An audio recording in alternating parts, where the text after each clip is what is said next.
hello ladies and gentlemen, welcome to yet another Hungry Hornet video. It's your boy, the hungriest of hornets. He is currently riding around at 3 minutes past 9 in the PM on his way to work. Advice on buying your first motorcycle. Yes, you're new to motorcycling. You live in the UK, because obviously this doesn't really count for the US. It's a bit of a free-for-all in the US where you can get any motorcycle that your heart desires pretty much on a learner's permit. And you know, Reddit's full of questions on, is a 650 a good starter bike? Is a 800 a good starter bike? Is a litre bike a good starter bike? Seems to be the general consensus in America is that you know, they're nuts. And no offense to any of my United States viewers, but you guys are mental if you're asking questions like that. In here in Europe and the UK, I guess, it generally takes some time on, you know, a lower powered CC machine to get used to how a motorcycle handles. So, you know, I started my journey off on a 125, which is very much the case of pretty much every single motorcycle rider in the United Kingdom. You start off on 125cc engine, you know, that's limited to 14.8 brake horsepower, I believe is the legal limit. You know, they usually weigh nothing.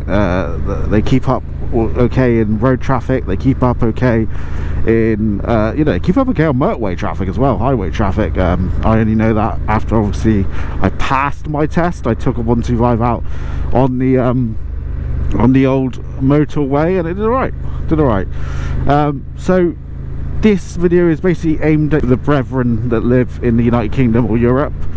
In America, I suppose some of this might, you know, count for America, but there's rules, there's age limits, there's age, you know, entry points to motorcycling. You can only get your full license at a certain age using what's called the direct access course. All of that will probably change. You know, it changes a lot. It basically was invented slash put into place to sort of come in line with Europe, you know, and their licensing standards for motorbikes. Here you have to do a little bit of time on a low powered bike, and because insurance is so high, you tend to have to, you know, sort of slowly creep up the category classes, if you like. As I said before, I started on a 300, then I went to, well, so I started at 125, various 125s, then I went up to 300, then I went all the way up to the 750 Hornet. Would I go up again a weight class? Yeah, probably. I can't at the minute. A, funds. B, I don't have anywhere to park heavy bikes. Look at this person here, right? So they're waiting, right? I've had it before where they don't wait. They just pull out, so I'll thank them. Hello, thank you very much.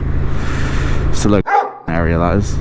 Anyway, so, you know, advice on a first bike, you know, and first bike by I mean, you know, it could be big bike, could be small bike. We'll start on the 125 category.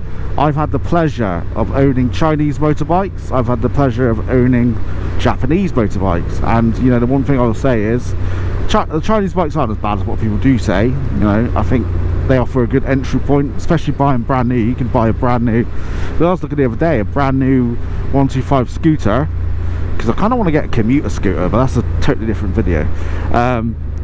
You know, I want to just get something I can put loads of miles on and I don't really care about. And I think I found the perfect bike. It's a rubbish, well, I'm not going to say rubbish, but it's a crap, no, that's the wrong word. It's not a very desirable motorcycle brand. Chinese. I've had one of their bikes before, but they're selling a like a Chinese-y type 125 scoot. Oh, like, damn, man. For 1,600 quid, brand new. And I was like, well, I don't know, I could see myself buying that, you know, just to put some mileage on it, you know, be a bit of fun, innit? Obviously it's probably going to blow up for sure, you know, but you know what I'm trying to get at here is, for your first bike, you shouldn't really buy new. I didn't. I bought a CBF, didn't like it. Then I bought a brand new Chinese bike, it blew up. Then I bought a brand new CB125R, then I sold that to trade up to a CB300, and then the CB300 I also bought a monkey bike, then the monkey bike CB300 for the 750. So I've worked my way through a couple of bikes. You know, it depends on your style, riding style. I like naked bikes. Naked bikes are what turn me on, amongst other things. And I like a naked bike. I like a street fighter. I like a bike that's, you know, aggressive looking, you know, black, jet black.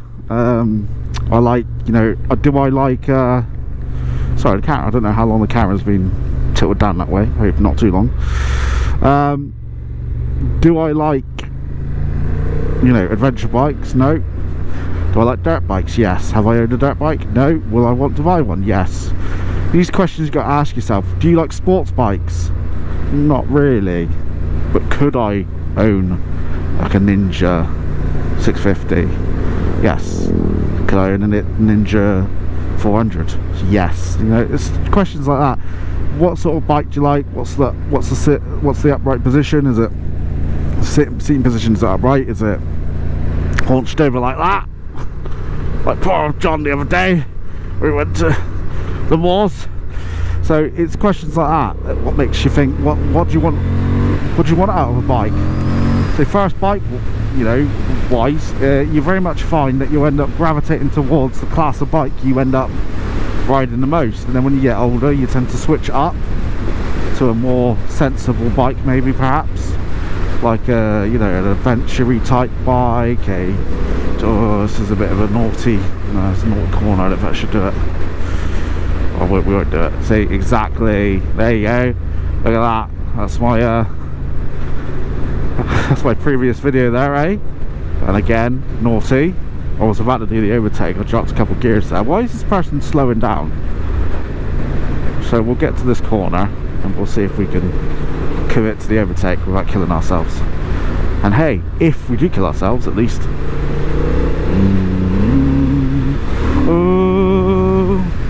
is at least the plod can review the footage. But just remember, plod, upload it to the YouTube channel, please. I need those likes and subs. I'm not jumping into anyone's grave. Got a mustache. I know. Anyway, all joking aside, so your first bike, you know, you want it to be something that is practical. You want something that is like good MPG, you know, and if it's in the UK, 125 wise, you probably want a Japanese bike. For your first big bike, again, you know, are you taking on, or are you continuing your motorcycling career from your 125, and you know you've started to like a certain type of bike? Maybe it's time to change the sort of bike you'd want. You know, it's those sort of questions you got to ask yourself. Everyone's different, and you know, for different moods and different strokes for different folks and all that stuff. You know, your first bike will mean a lot to you, even if it is, if you look back at it and go, ooh, you know, you still have a sort of fond memory in your mind. Do I have those feelings towards my CBF? No. I don't know why, but I absolutely hated that bike. Now on the contrary, I know someone, we ride out with him sometimes, and he works with me, that he has a CBF, and his CBF's actually alright.